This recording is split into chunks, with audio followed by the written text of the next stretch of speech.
Good morning, guys. Bigrich here with Ohio Fish Rescue, and today we're going to do a video for you. I know I told you we're going to do an update on Tracy, but I really don't have much information that's changed since the last update. So I post every day on Facebook and in the community tab on YouTube, so there's not much change from any of that. So I decided to do a video on what you guys wanted, which was filtration.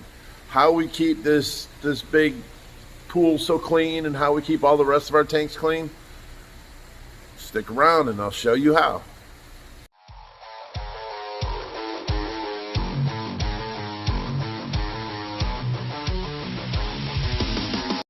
Okay, now out here, the filtration is under them rocks actually. It's wetland filtration from Aqualand. It's about 20 foot by 20 foot underneath here, and that's the access hole for it. There's the intake over there. All the water gets sucked in and goes down under the gravel. There's big tubes that separate it out, spread it out, and then it equally pressurizes into the aqua blocks. They look like milk crates underneath there, and then it comes up through the rocks and the gravel ever so slowly. Different layers of gravel, different sizes of gravel also. So that's one big reverse flow under gravel filter type thing. Then we have all the water returns here through the waterfall, and then it goes through all these plants right here, travels through all of this, and then falls back into the water here. Then the filtration also has right here, it's hard to see, but there's an intake, the overflow for the original pool. It goes down, it goes underneath, and then to the pool room on the other side over there, there's a heater, a filtration, and a pump. And then it comes back right here on this side. All nice and warm. You see the bubbles coming up right there? Right there, there you go. So that keeps this water going. But we have this water connected to our fish room water and filtration. Let me show you that next. Okay, now over here, we have this big filter here. We have a very small pump running because we have no pressure. The water don't get raised up. The water level is this high right now, so it just comes out, uses that as a pump, runs through this filter here and then back into the 3000. And the 3000 is also on our system. And you can see it's always clear. But there is, there's the intake right there, and then the return is right here on the top, and it comes out right over there. So this has its own filtration, plus it's hooked up onto our system. We have this much water coming in from our water constantly, and then it overflows over here and goes back to the pool through that overflow right there. So this is on our system and it has its own filtration. The same with every other tank. These Stingrays, there's actually two FX5s on this filter, on this tank, but as you can see, we have water coming in right here, and it overflows out there, right here at this overflow. Now, same thing with this koi tank. We have two FX5s running it. You can see the two returns there, and the intakes are over here. There's two here. So it's filtering its own water, but water comes in on the one side and it overflows out through this overflow right here. And through these pipes runs back to our system. Then we have, let me see here, this 2200. Now it has its own filtration system underneath here that I can't get to, but that's a big sock table. There's 8 socks in there and then bio media. So it has its own filtration. Now we come over here and this 750, it has its own, I think there's 3 FX5s on this. Plus we have water running to it constantly coming in here, and then it overflows out there and goes to that white pipe over there. So just letting you guys see and know how this everything hooks together, has water running through it, plus it's on our main filtration system over here. Let me get to that. You can see this 1,000 gallon has 2 FX5s on it there. Plus there's another pump that runs up to that box right there that's full of foam, and it comes down and comes back in through that white tube right there. This 4400, you can see 1, 2, 3 pumps there. They run to these tubs. See the water coming back right here? That's this tub here full of fiber floss. And here's another big tub running back there. That's that tub back there under the plastic full of fiber floss. And then there's FX5 on it too. And then all of these tanks overflow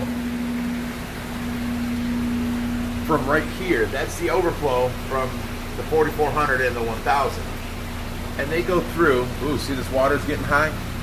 That means that it's time for me now to change the water. So, or change the socks inside of there. Then the water goes through these 9 socks here. They're 100 micron. And then they go through this 800 gallon settling chamber. And then overflows out right here through this pipe. Okay? But also the plants are up here, and it takes out nitrates too, or nitrates. I have grow bulbs up there, and then these plants are all over the whole filter. All them roots are over 2 foot long hanging down in that box. And anyways, that pipe comes over here, and it goes to these 2 garbage cans, which have, let me get this lid off of here. In the top there is a spreader thing. It's just a bunch of holes drilled into the bottom of this canister here, and it spreads out water all over evenly the bio balls that this whole garbage can fills up here. So then I put this on to keep splashing going, and the water comes out and spreads it around. And this is basically our sump, but we've just recently started keeping our stingrays and our albino iridescent sharks in there that were getting picked on in the pool. And this is our baby tank. And this here's the 265. It's also running off of a FX5, and then, you know, it overflows right there and goes back to our system. Same thing with Pittsburgh's tank. He's got a pump running up. You can see the FX5 hoses there, and then it overflows back off into that overflow and drains back down to the tank. Hi, Pittsburgh. What's up, buddy? See if I can give you some sort of idea what size he is. There's my hand behind him. Come on, turn sideways. Come on. He's a good 26 inches and bigger around than a softball. Not as big around as a football. Let's see if I can put this light on. There we go. Alright, now this tank here is the 1,000 gallon. We just use it for storage right now. We're having a stand built for it. So that's not up and running yet. This is the stand for the 500. The same guy that built this stand, Stephen Conroe, is building the stand for this 1,000 gallon here. And then we've got this 2,000 gallon tank. We're using it for storage right now because we haven't built a stand for it yet. We got to wait for summertime for that. So I need to work outside and stuff like that. Then we have this 500 here. Now it's going to be set up pretty soon because we have acquired this stand for it. So that, I hope that answers a bunch of the questions we've had about filtration. Basically, all of our tanks are hooked together except for our quarantine tanks, of course. And then we have the main pool filtration and the filtration in here, plus a filter on every single tank itself. So our tanks are hooked together, and it would be terrible to treat, 90,000 gallons of water all in one system. So even our cichlids, we have a hose coming in from the 4000 right here that fills this tank up, and then this level for the overflow, it runs down, comes over here to the pool pond. Well, that's where we're getting all of our baby cichlids are getting caught in that overflow and ending up in the pool pond. So the only thing we had put in the pool is convicts. Well, now we see all kinds of colored, cichlid babies in there, and they're doing great and growing big. I've seen them as big as 3 inches so far, so they're growing to adult size in there. There's plenty of hiding places in them rocks and between them, behind them, around the power heads. But I don't usually see the large cichlids out too far away from the rocks. The babies, they'll venture out anywhere. They're very, very brave, and they don't get the big fish ain't interested in the smaller fish. I'm going to show you Brutus real quick. Hey, buddy, here's some pellets for you.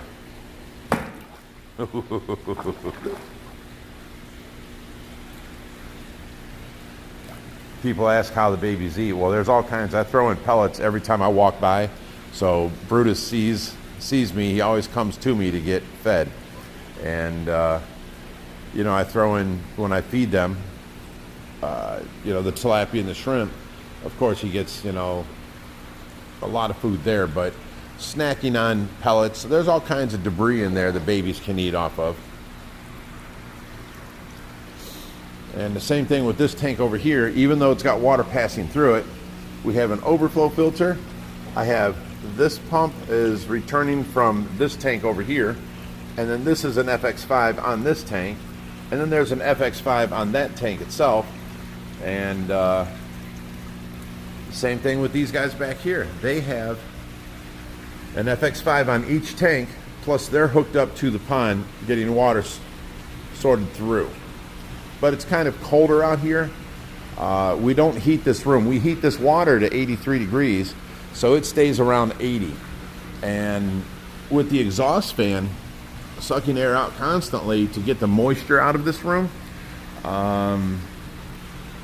we put water up here, and we can't put warm water fish up here.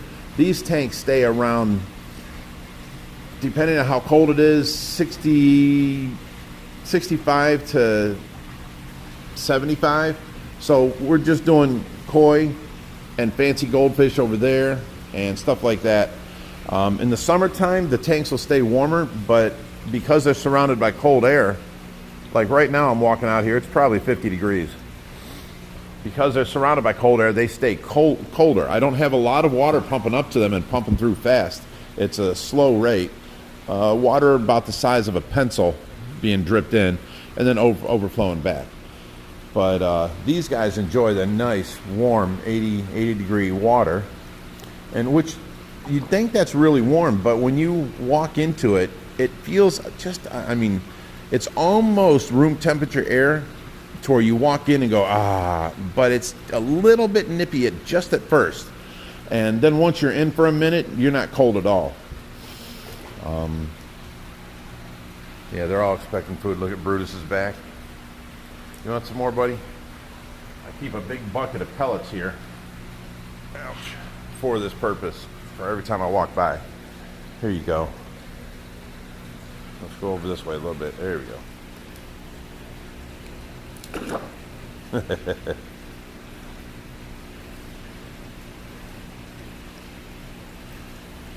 You want some more? No, he's not interested. I'll just throw the rest in there. Yeah, like that tilapia, he's about 18 inches. That 2-foot giant gourami, they all eat the pellets. There's a tilapia coming back for more. There's a sexyphascius, discotectus, I can't remember his name. Discotata sexyphasciatus, that's his name. That's that guy right there.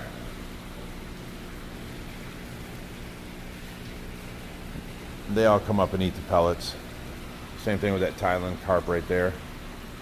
He's on the other side of Brutus. And the Viagus and spillum, he's right there. he eats the pellets too. And then all the, debris that falls to the bottom all goes to the baby cichlids, so they get pellets daily. There's a giant gourami eating the pellets.